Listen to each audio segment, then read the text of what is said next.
Assalamualaikum warahmatullahi wabarakatuh. Perkenalkan, nama saya Siti Aisyah dengan NIM 23411. Saya akan menjelaskan materi tentang yang pertama, yaitu sistem pengumpulan data rekam medis rumah sakit, puskesmas, praktik mandiri bidan. Yang kedua yaitu sistem rawat jalan dan rawat inap.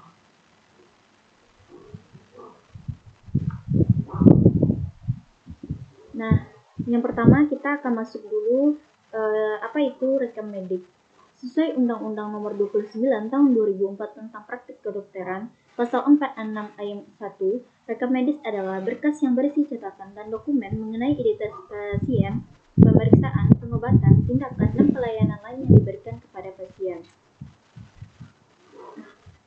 Permenkes Nomor 269, Menkes per 3 2008, rekam medis adalah berkas yang berisi catatan dan dokumen antara lain identitas pasien, hasil pemeriksaan, pengobatan yang telah diberikan, serta tindakan dan pelayanan lain yang telah diberikan kepada pasien. Tujuan rekam medis yang pertama yaitu untuk menunjang tercapainya tertib administrasi dalam rangka upaya peningkatan pelayanan kesehatan di rumah sakit. Tanpa didukung suatu sistem pengolahan rekam medis yang baik dan benar, mustahil tertib administrasi rumah sakit akan berhasil sebagaimana yang diharapkan.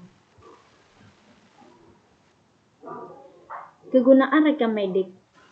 Yang pertama yaitu ada aspek administrasi, aspek hukum, aspek keuangan, aspek penelitian, aspek pendidikan, serta aspek dokumentasi.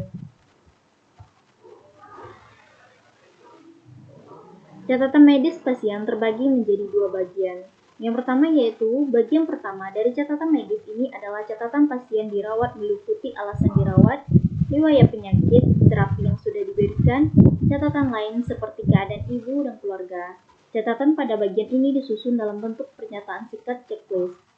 Yang kedua yaitu bagian kedua dari catatan medis tentang pasien adalah pengamatan lanjutan selama dirawat. Catatan ini terdiri atas catatan harian pasien yang dibuat dokter dan catatan harian pasien yang dibuat oleh bidan atau perawat. Catatan ringkasan pasien pulang mencakup informasi bagi orang tua atau keluarga pasien dan tenaga kesehatan yang memberikan perawatan lanjutan. Sistem pengumpulan data di rumah sakit atau RS. Beberapa jenis pencatatan pasien yang dirawat di rumah sakit yaitu catatan medis umum, formulir rujukan, ringkasan pasien pulang, dan surat kematian. Catatan asuhan pada pasien dianalisis setiap 6-12 bulan, meliputi jumlah pasien yang dirawat, jumlah pasien yang pulang, pasien yang meninggal, kondisi utama pasien menurut umur, jenis kelamin, serta catatan tentang kekurangan obat, alat, dan petugas. Kegiatan pelayanan rekam medis di rumah sakit yaitu yang pertama, penerimaan pasien atau rawat inap atau rawat jalan, pelayanan poliklinik. Yang kedua yaitu pencatatan atau recording, pernomoran seperti nomor seri pasien, unit kunjungan, pasien dan seri unit kunjungan. Yang ketiga yaitu penggolongan data atau coding dan indexing, supaya dapat dianalisis dan disajikan dalam bentuk informasi. Yang keempat yaitu penyimpanan atau filing. Ada dua cara penyimpan data rekam medik yaitu secara sentralisasi dan desentralisasi. Yang kelima, pengambilan atau peminjaman berkas atau berkas diambil dengan tracer dan dikembalikan tepat waktu untuk menghindari hilangnya data. Contoh format catatan pelaporan di RS. Yang pertama yaitu RM1, ringkasan masuk dan keluar. Yang kedua yaitu RM2, masuk darurat. RM3, anamnesa. RM4, grafik. RM5, perjalanan perkembangan penyakit. RM6, catatan perawatan atau bidang. RM7, hasil pemeriksaan radiologi. RM8, ringkasan 1. RM9, daftar kontrol. RM10, laporan operasi, dan lain-lainnya. Lanjut kita yaitu sistem pengumpulan data di puskesmas.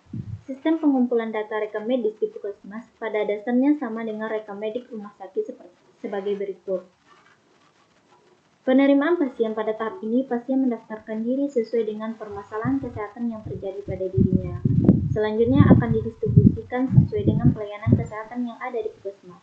Yang kedua, pencatatan setiap unit pelaksana pelayanan kesehatan yang ada di Puskesmas Poliklinik akan mendokumentasikan semua hasil anamnesa, pemeriksaan, dan pengobatan yang telah dilakukan.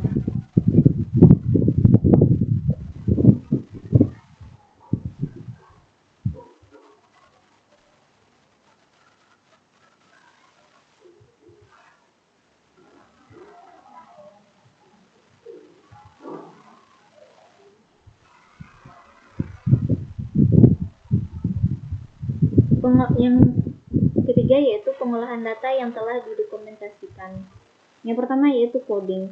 Membuat kode atas setiap diagnosis penyakit berdasarkan klasifikasi penyakit yang ada, berdasarkan pengelompokan penyakit yang dituangkan dalam bentuk kode.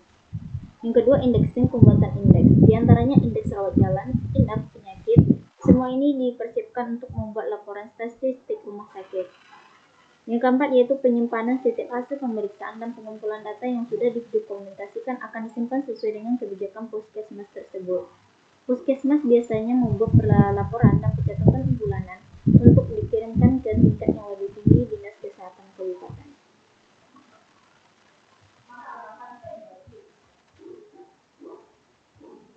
Contoh format catatan pelaporan di Puskesmas. Yang pertama yaitu F1 laporan KIA, R1 laporan KB, K4 pencatatan aseptor baru, laporan jumlah kunjungan, laporan jenis penyakit pada bulan, laporan berdasarkan jumlah kunjungan, laporan PWS KIA, laporan pemberian vitamin A, laporan kegiatan posyandu, laporan kelahiran dan kematian.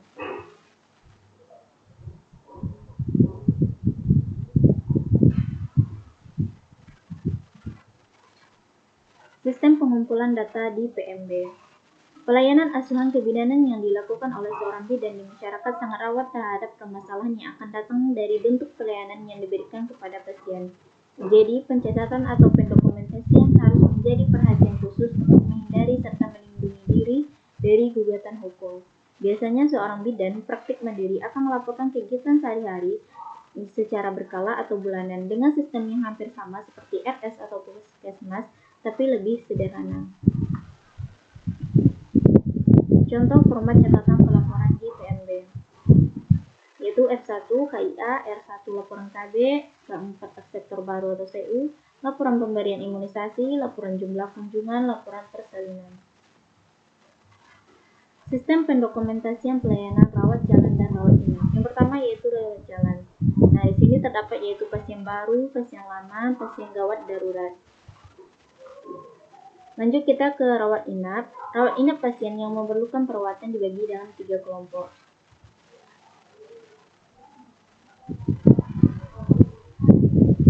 Yang pertama yaitu pasien yang tidak urgent. Penundaan perawatan pasien tidak akan menambah gawat penyakitnya. Yang kedua yaitu pasien yang urgent tetapi tidak gawat darurat dapat dimasukkan ke dalam daftar tunggu. Yang ketiga yaitu pasien gawat darurat langsung dirawat.